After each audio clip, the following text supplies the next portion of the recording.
Good evening. Thank you for joining us on what has been an incredibly difficult and tragic day in Nova Scotia and in the Maritimes. Many of us awoke to news that an active shooter was on the loose in a rural part of the province. The gunman is now dead, but over the course of almost 13 hours, he left multiple victims at crime scenes that span nearly 100 kilometers. The investigation into what happened is just beginning, and we are right now waiting to hear from Nova Scotia RCMP. We plan to take you there live as soon as that begins. We're going to go there right now. Nova Scotia RCMP. He will speak about a response to the incident. We will take questions following their comments. Bonjour, je m'appelle Corporal Lisa Croteau et je veux vous remercier pour venir et appeler la ligne téléphonique.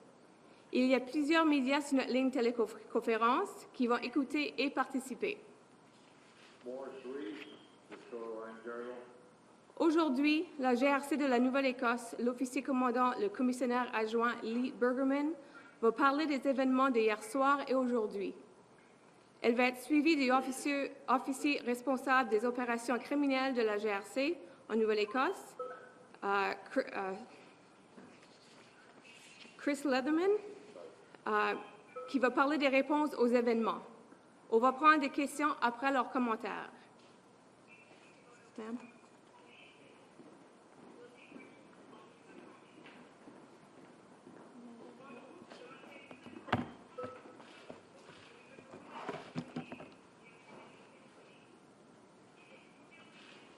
Good evening. Today is a devastating day for Nova Scotia, and it will remain etched in the minds of many for years to come. What has unfolded overnight and into this morning is incomprehensible, and many families are experiencing the loss of a loved one. That includes our own RCMP family. It's with tremendous sadness that I share with you that we have lost Constable Heidi Stevenson, a 23-year veteran of the force, who was killed this morning while responding to an active shooter incident. Heidi answered the call of duty and lost her life while protecting those she served. Earlier this afternoon, I met with Heidi's family, and there are no words to describe their pain. 2 children have lost their mother, and a husband has lost his wife. Parents have lost their daughter, and countless others lost an incredible friend and colleague. Heidi's family is a part of the RCMP family, and we will embrace and support them in the days and weeks and months ahead. Unfortunately, I have to also share that another one of our officers was injured and is in the hospital receiving treatment of a non-life-threatening injuries. He and his family will be supported, and we will be alongside him as he begins his road to recovery. This tragic incident has also resulted in many victims outside of the RCMP. Countless families are in mourning today. Each person who lost their family and friend, and they too will need their support. The impact of this incident will extend from one end of the province to the other. As Nova Scotians, we have to do what we're known for and come together in times of need and support each other. So right now, I'd like to turn it over to Criminal Operations Officer, Chief Superintendent Chris Leather, who can speak more about the criminal investigation. Thank you.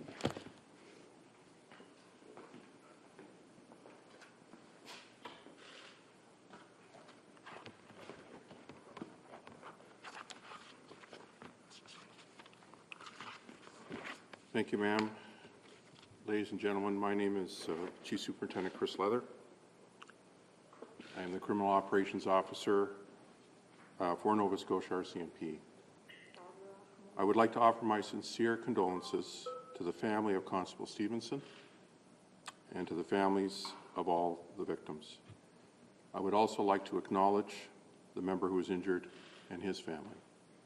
As you can appreciate, this is an extremely difficult day for the RCMP and for the families who have been affected by these tragedies. We are in the early stages of an incredibly detailed and complex investigation that has forever changed countless lives and has left multiple victims. Our focus right now is to gather all evidence and information about these incidents and to get answers to many unanswered questions. I will provide here as much detail as I can, as this is indeed still a very early stages investigation into a very tragic situation.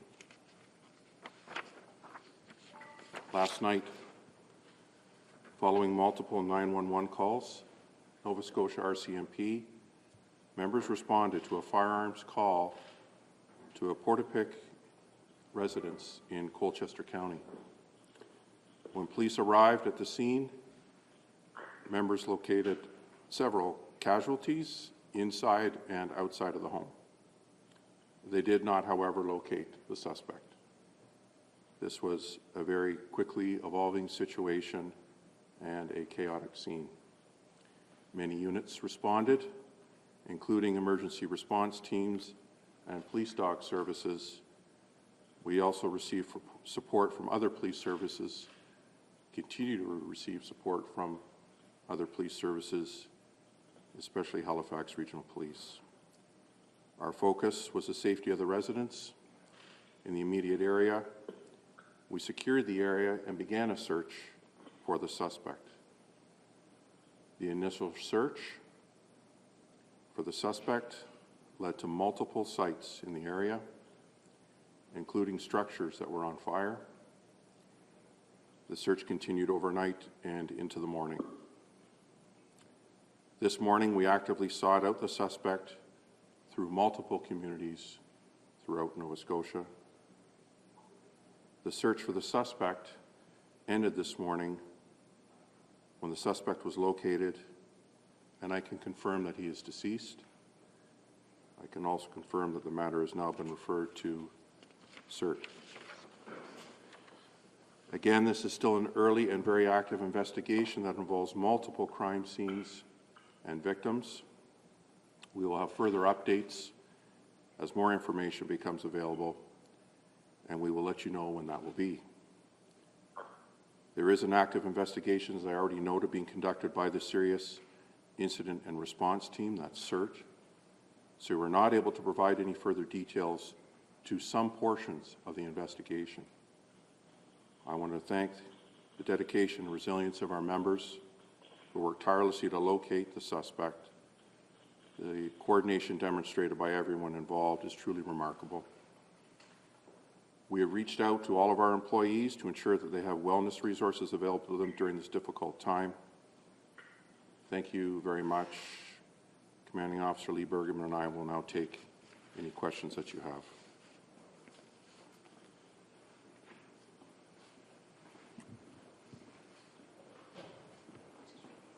Sure. Just for the French audience, I'll read the statements in French at this time, then we'll take questions. Bonsoir. C'est un jour dévastateur pour la Nouvelle-Écosse qui restera gravé dans nos pensées pendant bien des années à venir. Les événements qui seront déroulés au cours de la nuit et ce matin sont incompréhensibles. Okay, we are listening live to Nova Scotia RCMP giving an update from their headquarters in Dartmouth this evening. We can tell you so far that one RCMP officer is dead in this incident that unfolded over the last 24 hours, beginning at about 11 o'clock last night in Portapique, Nova Scotia, and ending with the death of the suspect, 51-year-old Gabriel Wortman in Enfield, Nova Scotia. There are multiple sites, multiple crime scenes being investigated at this point. RCMP have not yet said how many victims there are, how many people were shot, but we can tell you that our reporters in the field have seen multiple crime scenes, including multiple bodies. The RCMP member who is dead is Heidi Stevenson, a 23-year veteran of the force, rather. She leaves behind 2 children, a husband and parents. A second RCMP officer was injured today in these incidents. And as of right now, RCMP are saying countless people are in mourning. What you're looking at right now is RCMP member Heidi Stevenson, who is confirmed to have died in this incident today. We're just keeping you up to date while RCMP are continuing this press conference in Dartmouth at this hour. They'll take questions from reporters.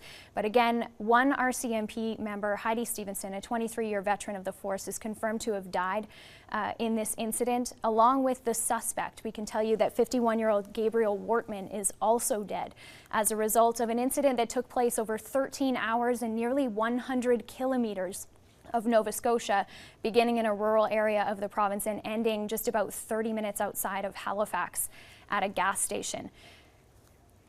There are still so many details to come in this developing story. The investigation, as mentioned, is in its very earliest stages, and it is massive in scope. Jesse Thomas has been on the road covering this for us all day, and he joins us now live from Enfield, Nova Scotia with more. Jesse, what's the latest?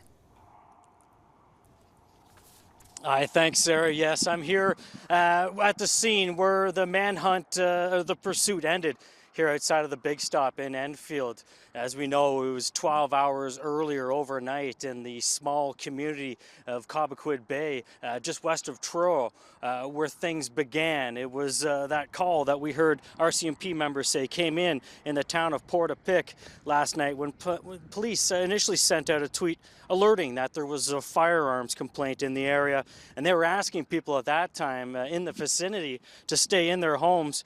Now, neighbors did report seeing 2 or even 3 fires in that area around 11:30 last night. That's in Portapique. Now, police were on the scene there all night, and then this morning, that's when it turned into an active shooter situation. Eventually, police, they did identify the shooter as 51-year-old Gabriel Wortman and warned he may be armed and dangerous. Now, police continued to tweet updates on his location, including in locations like Glenholm, Wentworth, Debert, Shubenacadie. They warned the public that he was driving what appeared to be an RCMP vehicle and was wearing an RCMP uniform. Now, as police pursued him, we know that he switched vehicles on occasions, even getting into a smaller silver SUV at one point. Now, I was at several sites today, beginning here at Enfield, where things ended, but did a backtrack, going over those hundreds of kilometers, retracing some of the steps where this manhunt played out.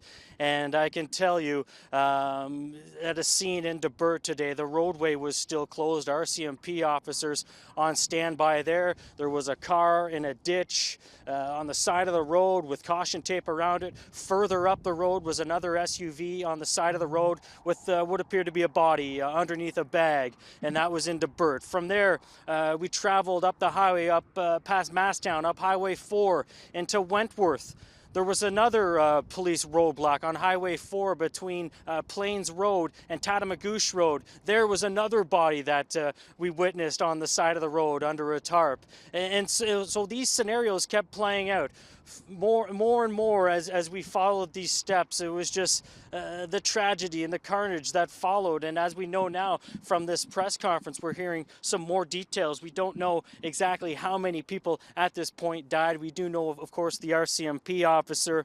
But as we were following it this morning, Sarah, I will tell you that driving along Highway 102, there were dozens of RCMP officers positioned along the way, and at one point probably 25 cruisers zoomed by me kind of in the Shubenacadie area, and a police helicopter was going overhead, and so I knew we were close to the situation. As we came back here to Enfield, I saw the police helicopter land just over on the side of the highway, and police descended on this area. As you see behind me, the gas station was all taped off, and eventually that's where another body lay dead. And here we are now. Sarah, what can I say? It's been a long day, and the crime scene spreads throughout the province. It's tragic. We don't know the amount of deaths at this point, but we do know that this tragedy has touched many families here in Nova Scotia. For now, I'll send it back to you at the desk. Thank you so much, Jesse. That is Global's Jesse Thomas reporting live tonight from Enfield, Nova Scotia, where things ended early this morning. Now, among the many questions yet to be answered about this horrific tragedy is who would do something like this and why? We don't know a lot about the man RCMP suspect to have been responsible. Our Ross Lord has been working on that part of the story, and he joins us now live with more. Ross. Well, Sarah, we do know that Gabriel Wortman was a denturist. He made false teeth. Wortman worked out of an office in Dartmouth, and we know that he owned property at Portapique Beach, where the rampage started. But people we spoke to who live at or near that beach say they did not know him well. My sister knew him because he's a denturist, and she just had new teeth made by him, and she thought he was salt of the earth. In the massive investigation that is now underway and will unlikely, no doubt about it, take a long time, there's one obvious question on all of our minds, and that is what changed in this man's life to set him off on this horrific episode. Sarah? Okay, thank you so much, Ross. That is Ross Lord live for us tonight in the Halifax studio. We're going to take you back now to Nova Scotia RCMP headquarters in Dartmouth, where they are now taking questions from reporters on what happened today. Let's go live now to Dartmouth, where we are going to listen into more of this press conference that's happening live this evening with Nova Scotia RCMP. I can tell you that in excess of 10 people have been killed, but the investigation is still ongoing, and I expect to have more details in that regard in the coming days. Thank you very much. Can you please explain what you mean by in excess of? I'm afraid at this time I can't expand on that any further. Do you mean that we don't know what they've done? Correct. We don't have a complete, we're not fully aware of what that total may be because as we're standing here, the investigation continues into areas that we've not yet explored across the province. Are there locations, Inspector, besides Portapique where people have died, besides the shooter? Yes, there are several locations across the province where persons have been killed. Can you tell us the other locations, No. names of the towns? I don't have those locations at my disposal. Suffice to say, there were several locations. I don't have that information currently. How should we describe that the suspect allegedly commit crimes in Portapique and then continue in Car and commit other crimes to the same person? Yes, we believe it to be one person who's responsible for all the killings, and that he alone moved across the northern part of the province and committed, would appear, several homicides. Was the suspect known to police? No, he was not. You mentioned the serious incident response team. Can you explain their involvement? As I understand it, they're called in whenever there's a discharge of a police officer's firearm, is that right? Anytime there is death or injury that occurs, member of the public in this case, as I noted in my speaking points, the threat was ended, and the lone suspect has that part of the investigation has now been turned over to CERT for investigation because our officers were involved in terminating the threat. I'm sorry, they were or they were not? They were. An RCMP officer was. So in plain language, he was shot by a police officer. I can't speak to the details of what exactly occurred there, but very unclear and hard to hear and understand. How many have been deceased in the... no, sir, I think we're still... Just one sec. We'll get calls from the teleconference in just one moment. Sorry, sir. One last question, if I may. Was there gunfire exchange between officers and the suspect in shooting activity? I can't tell you exactly what location because I'm not sure, but at one point during the course of the evening there was an exchange of gunfire.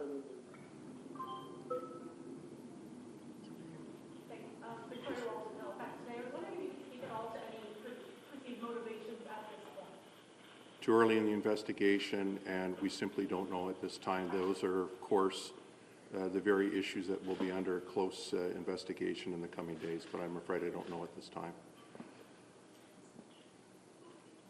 Inspector, the Premier of this province has described today as a double tragedy because we're all going through a pandemic. Can you speak to whether there's any relationship between COVID and what's happened here today? It's very different worlds, very different incidents. Again, it's very early, and that certainly is an aspect that we will look at, we'll examine, but we have not yet determined whether there's any link to the COVID-19 crisis. Is it correct to say this person was armed with a gun or some kind of firearm? Yes, at one point during the course of the evening, he was armed. And is this the method he used to kill people, or were there other methods? I'm not at liberty to discuss that other than to say that he did use his firearm during the course of the evening. It's quite possible he used other methods. I simply don't know at this early stage. One last question for me. Yes. As the investigation continued, have you cleared the properties that were burned? And were there victims found within the properties? Carolyn Ray from CBC News. The clearing of properties, the investigation into other locations is ongoing. Suffice to say that those activities have only just begun. So this is where there's some difficulty when you say in excess of 10, there quite possibly could be more victims within these properties. That's correct, sir. Is it correct that this man's, some of his relatives, wife or children or any of his relatives were amongst the initial casualties? Sorry, I'm not at liberty to answer that at this stage. And when you said the term casualties, did you mean they were found, people found in that residence were dead or both injured? Both dead and injured, that's correct. Are they all dead now? No, they're not. Okay. So they were dead and injured? Yes. Okay. I was just wondering how many victims are injured that haven't died, if you can speak to that at all? That we know of, 2 for sure, perhaps 3, because it's quite possible that victims check themselves into area hospitals, and the investigation has not quite yet caught up with that. Okay. We'll take questions from the teleconference now. If someone has a question.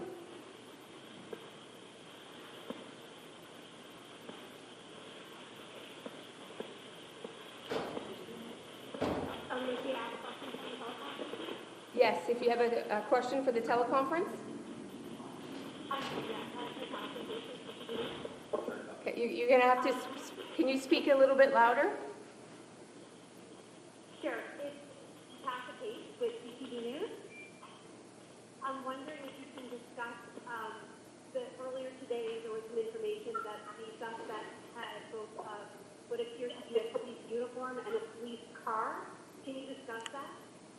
Yes, I can confirm that at one point during the course of the evening hours, he appears to have been wearing, if not all, then a portion of a police uniform, and that we believe that he was driving at one point a mock-up or a vehicle that was made to look like an RCMP police cruiser. Does that speak to some planning from a police perspective or any kind of way that always an officer for these things? If it speaks to pre-planning on his. Of course, that's an important element of the investigation. The fact that this individual had a uniform and a police car at his disposal certainly speaks to it not being a random act.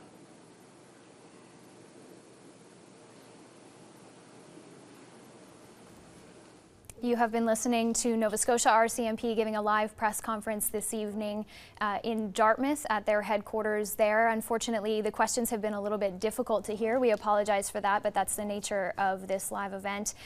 So RCMP giving an update, at least 10 people dead in a shooting rampage that happened between 11 o'clock last night and about 11:45 this morning that took place across Nova Scotia in multiple crime scenes that are being now investigated. RCMP are saying they don't actually know how many people are dead because they have not yet been able to get to all of the areas affected by this. So, Nova Scotia's Premier talked about what happened this afternoon. Stephen McNeil was set to give a press briefing about COVID-19 today. We do have more on that in just a moment, but first, here's what Premier McNeil had to say about the shootings. This is one of the most senseless acts of violence in our province's history. Words cannot or console the families affected by what has transpired over the last 24 hours. To the families of the victims and to those who are still feeling afraid, my heart goes out to you. Know that all Nova Scotians are with you. To the RCMP, I want to say thank you for apprehending the suspect and for doing your best to protect the citizens of our province. We heard RCMP Chief Superintendent Chris Leather say that there were multiple hospitals involved. The situation actually led to lockdowns at several different hospitals throughout the last 24 hours. The Nova Scotia Health Authority says the Colchester East Hants Health Centre in Truro was put under restrictions at 11:35 last night. There were more access control measures put in place at the South Cumberland Community Care Centre in Parsborough, the All Saints Hospital in Spring Hill, and the Cobequid Community Health Centre in Lower Sackville this morning. Entrances were locked and access was controlled at all 4 hospitals, but they did stay open. The health authority is not able to say how many people were taken to hospital.